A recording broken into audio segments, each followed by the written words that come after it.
बिघडलेले भाग्य चमकवतील हे 21 रोजचे गुप्त उपाय नक्की करा. पैसा ही एक अशी वस्तू आहे की जी किती असली तरी कमीच वाटते. प्रत्येक मनुष्याला वाटते की त्याच्या धनसंपत्तीमध्ये कधीही कमतरता येऊ नये. परंतु जीवनातील चढउतारामुळे हे होऊ शकत नाही. जर तुम्हाला असे वाटत असेल की तुमच्या घरात कधी पैशाची अडचण भासू नये आणि लक्ष्मी नेहमी प्रसन्न राहावी, त्यासाठी खाली काही गुप्त उपाय सांगितले आहेत. हे उपाय केल्याने घरामध्ये पैशाची अडचण भासणार नाही. ते कोणते उपाय आहेत ते नक्कीच जाणून घ्या. नंबर 1, सकाळी उठून सर्वात आधी आपल्या 2 हाताच्या घर्षणानंतर त्या हाताचे दर्शन करा आणि आपल्या चेहऱ्यावरून फिरवा. नंबर 2, आठवड्यातून एकदा संपूर्ण घरात धुपाचा धूर करा. त्यामुळं घर प्रसन्न राहतं आणि हे शुभ मानले जाते. नंबर 3, नागकेशराचे 2 दाणे आणि तुळशीचे 11 पाने घालून ते दळून घ्या. हे देखील शुभ मानले जाते. यामुळे माता लक्ष्मी खुश होऊन घरातून कधीही माता लक्ष्मी काढता पाय घरातून घेत नाही. नंबर 4, तेलाच्या दिव्यात लवंग घालून तो प्रज्वलित करणं शुभ मानले जाते. माता लक्ष्मी आणि लवंग यांचा संबंध फार जवळचा आहे. यामुळे घरातील कोणत्याही कामात अडथळे येत नाहीत. नंबर 5, गुरुवारी घरातील तुळशीच्या रोपाला दूध अर्पण करणं लाभदायक असतं. नंबर 6, रोटी भाजण्यापूर्वी तव्यावर दूध शिंपडणं शुभ असतं. नंबर 7, भाकरी गायीसाठी काढून ठेवणं शुभसूचक मानलं जातं. समुद्र मंथनातून लक्ष्मी मातेबरोबर गाय देखील आली होती. गायीच्या पोटात 33 कोटी देवतांचे वास्तव्य आहे. नंबर 8, घरातील 3 दरवाजे एकाच रेषेत नसतील याची काळजी घ्या. असे असेल तर घराला वास्तुदोष लागतो आणि घरातील कामे होता होता थांबतात. नंबर 9, घरात कधीही 1 आठवड्याच्या वर निर्माल्य ठेवू नये. सुकलेले फुले घरात कधीही ठेवू नका. यामुळे घरात नकारात्मकता वाढते. त्यामुळे घरात वादविवाद, भांडणे, आजारपण येते आणि हे कळून देखील येत नाही.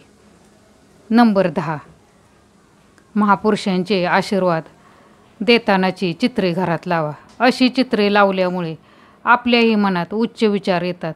हेच विचार आपल्या जीवनात यशाच्या शिखरावर पोचवतात.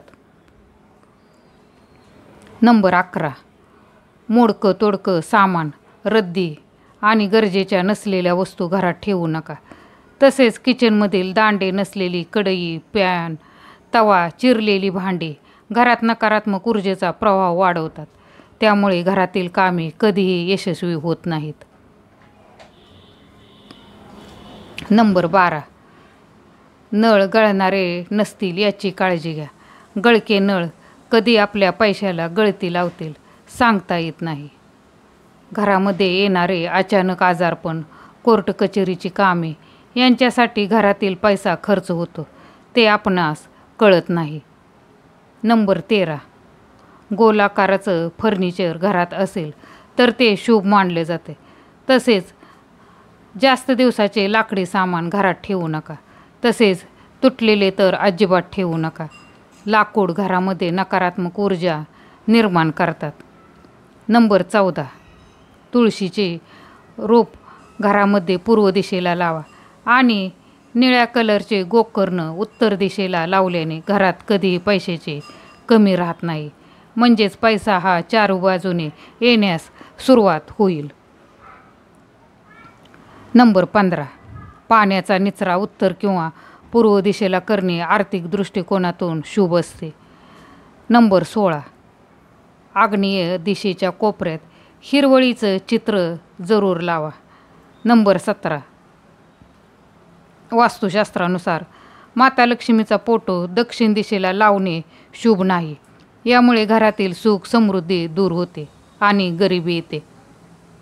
नंबर 18, तुमच्या मुख्य दरवाजाच्या समोर किंवा प्रवेशद्वारासमोर आरसा लावू नये, कारण तो अपशकुन ठरतो. दरवाजातूनच माता लक्ष्मी घरात प्रवेश करते आणि दरवाजासमोर आरसा असेल तर स्वतःचे प्रतिबिंब पाहून माता लक्ष्मी निघून जाईल. नंबर 19, दक्षिण दिशेला डोकं करून झोपा, कारण यामुळे तुम्हाला आराम मिळेल आणि शांत झोप लागेल. नंबर 20, जर तुमच्या घरातील कोणत्याही सदस्याची तब्येत ही खराब होत असेल तर त्यांच्या झोपण्याच्या खोलीच्या डोक्यावर एका भांड्यात सेंदवाचे काही तुकडे ठेवा, म्हणजे सेंदव मीठ. परंतु ज्यांची तब्येत खराब आहे त्यांचे डोके पूर्वेकडे असले पाहिजे. यामुळे तुमचाच घरातील होणारा खर्च पैसा वाचेल.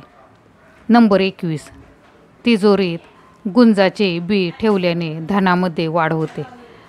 नंबर 22, विश्वास ठेवा की आपण श्रीमंत आहात.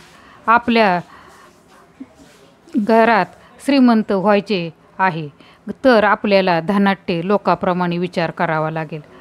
आपल्याला आपली जीवनशैली बदलावी लागेल. स्वतःला श्रीमंत समजावं लागेल. विश्वासात खूप ताकद असते. विचार बदला, भविष्य बदलेल. स्वतःला दरिद्री म्हणणारे आणि समजणारे नेहमी दरिद्रीच राहतात. नंबर 23, आई लक्ष्मीला एकाक्षी नारळ खूप आवडतो. त्यामुळे शुक्रवारी धनाची देवी म्हणजेच लक्ष्मीला एकाक्षी नारळ अर्पण केल्याने ती प्रसन्न होते. तसेच हा उपाय केल्याने इच्छित फळ प्राप्त होते. त्यामुळे शुक्रवारी लक्ष्मी प्राप्तीसाठी तुम्ही एकाक्षी नारळाचा उपाय करू शकता. नंबर 24, धन्यवाद म्हणायला शिका.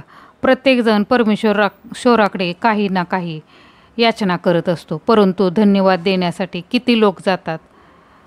आपल्याला आपल्या जीवनात मिळालेल्या गोष्टीसाठी ईश्वर, प्रकृती किंवा निगडीत व्यक्तीला देखील हृदयापासून धन्यवाद म्हणायला हवं. धन्यवादाची ताकद ओळखा. प्रत्येक क्षणी धन्यवादासाठी तयार राहा, कारण आपल्याला पुढे देखील खूप काही मिळणार आहे. तर मित्रमैत्रिणींनो, हा व्हिडिओ तुम्हाला नक्कीच आवडला असेल. आवडला तर लाईक, शेअर आणि सबस्क्राईब जरूर करा. धन्यवाद.